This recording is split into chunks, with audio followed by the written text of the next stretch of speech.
Good day, cadets and cadets. For the practical exercise and practical assessment of engine watch keeping, e-watch, topic, application of theories of technical courses learned from but not limited to the following courses: Auxiliary Machinery 1 and 2, PPS, PPD, PAS-GT, and others. For the procedural standard, preparation stage, wearing of complete personal protective equipment, PPE with torch lamp, preparation for performance of watch stage. Inform the officer of the watch OOW on the bridge control room that you are about to change over from unmanned system to manned system by means of internal communication. The next, application of watchkeeping principles in performance of watch keeping and taking over of watch. First thing to do, go to system selections, click options, then select ME pull ahead. Then after that, select control room.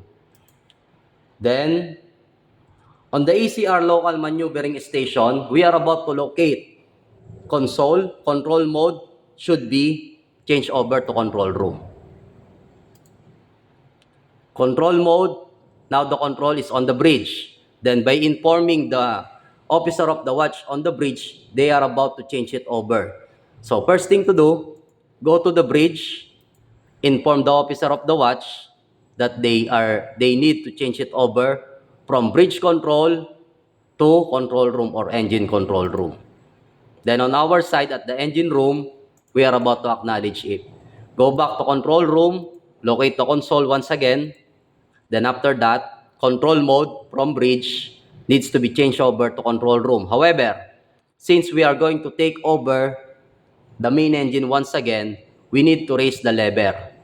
From stop, raise it until 8.5.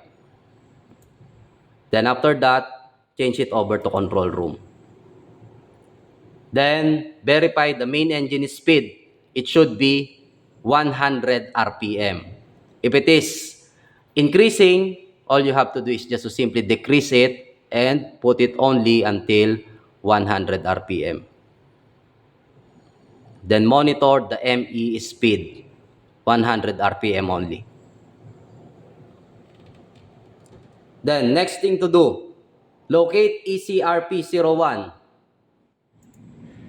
Then on the ECRP01, engine room is attended now. We are about to change it over and give the watch to the third engineer. Then, you are about to monitor and write the following parameters in the engine room logbook. So on this assessment and practical exercise, we are about to use engine room logbook, bell book, including the oil record book if necessary. Then, for the scenario, blackout while approaching port and recovery. So the instructor or the assessor will give you the scenario that we are about to have blackout on board ship. Now, let's proceed. Go to system selection, click options, then after that,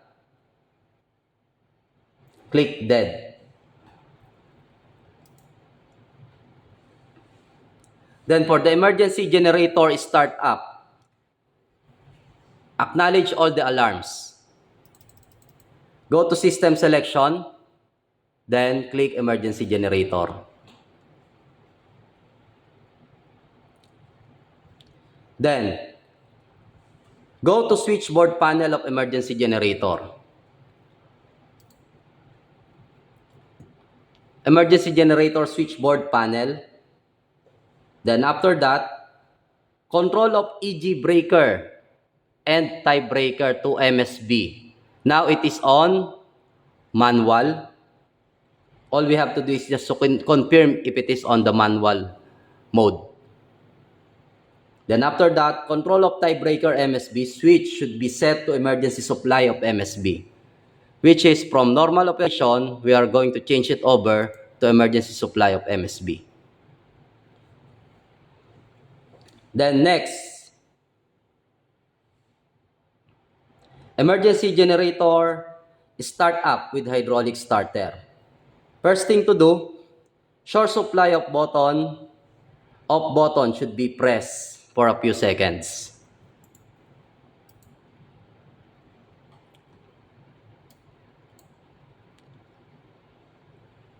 Then after that, short supply should be set to off.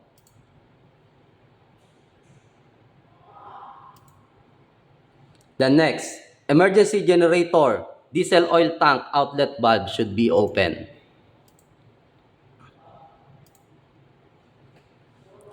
Next, emergency generator lube oil sump level should be checked.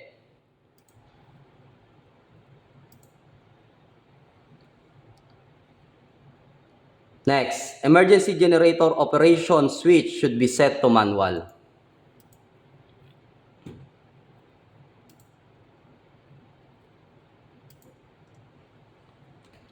Next, hydraulic starter hand pump should be pressed until pressure is about 30 megapascal.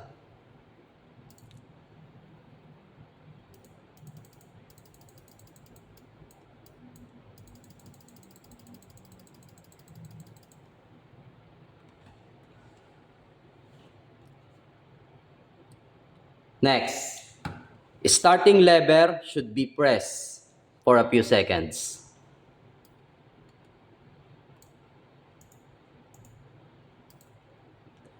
Now, emergency generator is running. Verify and monitor the RPM and hour counter. Then after that, emergency generator needs to be connected to the emergency switchboard. So locate emergency generator switchboard once again. Then after that, control of EG breaker and tie breaker to MSB switch should be set to manual. Just simply verify it. It is already on the manual, number 2. Then emergency generator breaker on should be pressed for a few seconds. Generator breaker on. Then now, we have electrical supply or power supply coming from our emergency generator. Next task, we are about to assume that the diesel generator number 1 is running. Then, after that, we are about to run the diesel generator number 2, and then we are about to parallel it to diesel generator number 1.